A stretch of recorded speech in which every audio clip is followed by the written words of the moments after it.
കുടിച്ച കള്ളം പറയില്ല എന്നതുപോലുള്ള പാട്ടുകളിലെ വരികൾ നമ്മൾ ആവേശപൂർവ്വം ഏറ്റുപറയണം. ഇത് കള്ളം പറയാതിരിക്കണമെന്ന് മുമ്പ് അതിന് മുമ്പേ കള്ള് കുടിക്കണം. ആ കുടിച്ച കള്ളം പറയില്ല എന്നാണ് പറയുന്നത്. അപ്പൊ കള്ള് കുടിച്ചവരുടെ, അതായത് മദ്യപിച്ചവരുടെ അല്ലെങ്കിൽ ബോധം നശിച്ചിട്ടുള്ളവരുടെ, ലഹരിക്ക് അടിമകളായിട്ടുള്ളവരുടെ വാക്കുകളാണ് സമൂഹത്തിന് പ്രിയങ്കരം എന്നുള്ള ഒരു അവസ്ഥ ഇപ്പോഴും സംജാതമായിട്ടുണ്ട്. ഇത് വളരെ ഭീതിതമായിട്ടുള്ള ഒരു കാര്യമാണ്. അവരുടെ ശ്രദ്ധ അതിലേക്ക് തിരിക്കാൻ ഈ ഇൻഡസ്ട്രികൾ സഹായകമാകും എന്നാണ്. കാരണം നമ്മുടെ പുതിയ സമൂഹം എന്ന് പറയുന്നത് വളരെ വ്യത്യസ്തമായ രീതിയിൽ നീങ്ങിക്കൊണ്ടിരിക്കുന്നതാണ്. അതിന് പുതിയ ആരാധനാമൂർത്തികളുണ്ട്, അതിന് പുതിയ സംഗീത പദ്ധതികൾ. നമ്മൾക്കത് അത്ര പരിചിതമാകണമെന്നില്ല. ഇപ്പോൾ റാപ്പ് മ്യൂസിക് എന്ന് പറയുന്നത് നമ്മൾ അറിയണമെന്നില്ല. ചെറിയ റാപ്പ് മ്യൂസിക് എന്ന് പറയുന്ന ഒരു സംഗീതധാരയുണ്ട് കേരളത്തിന്റെ പൊതുസമൂഹം അറിയിച്ചിട്ട് 2-3 ദിവസമായിട്ടും. പക്ഷെ അത് കേരളത്തിലെ ചെറുപ്പക്കാർക്ക് മുഴുവൻ അറിയാമെന്നുള്ളതാണ്. അവര് ആ റാപ്പ് സംഗീതത്തിന് ഒന്നിച്ച് പണ്ട് മൈക്കൽ ജാക്സണൊക്കെ പാടുമ്പോഴും അതുപോലെ പ്രതികരിക്കുകയും ആവേശഭരിതമായിട്ട് അവരുടെ ശരീരങ്ങളൊക്കെയും ആർത്തു വിളിക്കുകയും ഒക്കെ ചെയ്യുന്നു. അതിന്റെ പുതിയ ആരാധനാമൂർത്തികൾ ഉണ്ടാകും. അങ്ങനെ ഒരു ആരാധനാമൂർത്തിയെ മറ്റേതോ കാരണം കൊണ്ട് നിയമപാലകര് നേരിട്ടപ്പോൾ, അറസ്റ്റ് ചെയ്തപ്പോൾ അത് വലിയ പ്രതിഷേധത്തിനിടയാക്കുകയും അത് വലിയൊരു സാമൂഹ്യമായ ചർച്ചയ്ക്ക് ഇടയാക്കുകയും ചെയ്തു.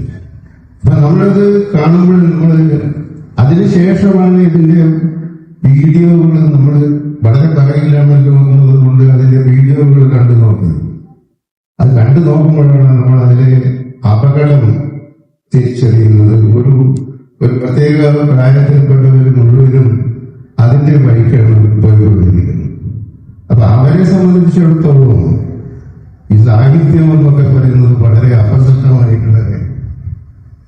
സാഹിത്യമോ ഈ വാക്കുകൾ കൊണ്ടുള്ള കലയോ വാക്കുകൾ കൊണ്ടുള്ള ജോലിയോ ഒന്നും അവരെ സംബന്ധിച്ച് പ്രസക്തമല്ല. അപ്പൊ ഇത് ഈ നമ്മൾ പറയുന്ന ഒരു സംഗീതം എന്ന് പറയുന്നത് നമ്മൾ കേട്ടിട്ടുള്ള സംഗീതമേ അല്ല.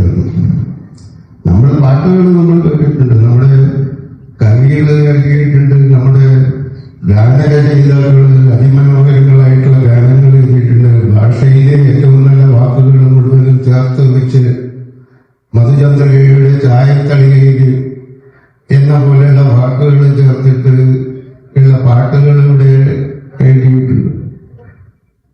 അവരുടെ കാവ്യഭംഗി നമ്മൾ ആസ്വദിച്ചിട്ടുണ്ട്, അവരുടെ വൈകാരികത നമ്മൾ ആസ്വദിച്ചിട്ടുണ്ട്, അതിലൂടെ നമ്മൾ ദുഃഖിച്ചിട്ടുണ്ട്, അതിലൂടെ നമ്മൾ പ്രണയം അറിഞ്ഞിട്ടുണ്ട്, അതിലൂടെ നോവുകൾ അറിഞ്ഞിട്ടുണ്ട്, ജീവിതത്തിന്റെ വേദനകൾ. പക്ഷെ നമ്മുടെ ഇപ്പോഴും നമ്മൾ ആ വാക്കുകൾ, അതിൽ ഉപയോഗിക്കുന്ന പരുഷങ്ങളായിട്ടുള്ള വാക്കുകൾ നമ്മൾ ചെയ്യും. ആ വാക്കുകളാണ് ഏറ്റുപറയുന്നത്. ആ വാക്കുകൾ ഏറ്റുപറയുന്നു. അതായത് നമ്മൾ കുടിച്ച കള്ളം പറയില്ല എന്നതുപോലുള്ള പാട്ടുകളിലെ വരികൾ നമ്മൾ ആവേശപൂർവ്വം ഏറ്റുപറയണം. ഇത് കള്ളം പറയാതിരിക്കണമെന്ന് മുമ്പ് അതിന് മുമ്പേ കള്ള് കുടിക്കണം. ആ കുടിച്ച കള്ളം പറയില്ല എന്നാണ് പറയുന്നത്. അപ്പൊ കള്ള് കുടിച്ചവരുടെ, അതായത് മദ്യപിച്ചവരുടെ അല്ലെങ്കിൽ ബോധം നശിച്ചിട്ടുള്ളവരുടെ, ലഹരിക്ക് അടിമകളായിട്ടുള്ളവരുടെ വാക്കുകളാണ് സമൂഹത്തിന് പ്രിയങ്കരം എന്നുള്ള ഒരു അവസ്ഥ ഇപ്പോഴും സംജാതമായിട്ടുണ്ട്. ഇത് വളരെ ഭീതിതമായിട്ടുള്ള ഒരു കാര്യമാണ്. പക്ഷെ നമ്മൾ ഒരു കാലത്ത് നമ്മൾ ഈ വായന എന്ന് പറയുന്ന ഒരു സംസ്കാരത്തെ ആയിരുന്നു ഏറ്റവും സ്നേഹിച്ചു. ജോസഫ് ബ്രോഡ്സ്കി എന്ന് പറയുന്ന ഒരു എഴുത്തുകാരനുണ്ടായിരുന്നു. വളരെ പ്രമുഖനായിട്ടുള്ള ഒരു റഷ്യൻ അമേരിക്കൻ എഴുത്തുകാരൻ. അദ്ദേഹത്തിന് 1987 നൊബേൽ പുരസ്കാരം കിട്ടിയിരുന്നു. അപ്പൊ അദ്ദേഹം പറഞ്ഞിട്ടുള്ളത്, ഒരാൾ എന്താണോ അയാൾ എന്താണോ വായിച്ചിട്ടുള്ളത് അതാണ് അയാൾ എന്നാണ്. ഹി ഹാസ് റെഡ് എന്നാണ് ജോസഫ് ഡോൾസ്കിയുടെ വാദം. ഒരാൾ വായിച്ചതെന്നോ അതാണ് അയാൾ എന്ന് പറയുന്നത്. ഈ വായനയിലൂടെയാണ് പലരും മാറിയിട്ട്, വായനയിലൂടെയാണ് പലരും അവരുടെ മാനസിക ചക്രവാളങ്ങൾ വികസിപ്പിച്ചിട്ടുള്ളത്. നമുക്ക് നമ്മുടെ മുന്നിൽ ലോകത്തിലെ ഏറ്റവും പ്രധാനപ്പെട്ട ഒരു സാഹിത്യ കൃതി നമ്മുടെ മുന്നിലുണ്ട്. ഡോൺ കിഹോട്ടെ എന്നാണ് ആ പുസ്തകത്തിന്റെ പേര്. ഏറ്റവും ഒരു കാലത്തുണ്ടായ 16-ാം നൂറ്റാണ്ടിന്റെ തുടക്കത്തിലുണ്ടായ ഏറ്റവും പ്രധാനപ്പെട്ട കൃതി, ലോകത്തിലെ ആധുനിക നോവലിന്റെ തുടക്കം കുറിച്ച കൃതിയാണ് ഡോൺ കിഹോട്ടെ എന്ന് പറയുന്നത്. അപ്പൊ ആ കൃതിയിലെ നായകനായിട്ടുള്ള കിഹോട്ടെ അയാൾക്ക് അയാൾ വലിയൊരു വായനക്കാരനായിരുന്നു. അത്രയും നൂറ്റാണ്ട് പിന്നെയാണ്, ഇപ്പോഴല്ല, അത്രയും കാലം പഴക്കമുള്ള ആ ഒരു കാലഘട്ടത്തിൽ ജീവിച്ച ആ മനുഷ്യൻ ഏറ്റവും വലിയ വായനക്കാരനായിരുന്നു. അയാള് ഒരുപാട് ധീരസാഹസിക കൃതികൾ വായിക്കുകയും അതിൽ പ്രചോദിതനായിട്ട് പല സാഹസിക പ്രവൃത്തികൾക്ക് മുതിരുകയും ലോകത്തിലെ നീതി നടപ്പിലാക്കാൻ വേണ്ടിയിട്ട്, സമത്വം ഉണ്ടാക്കാൻ വേണ്ടിയിട്ട്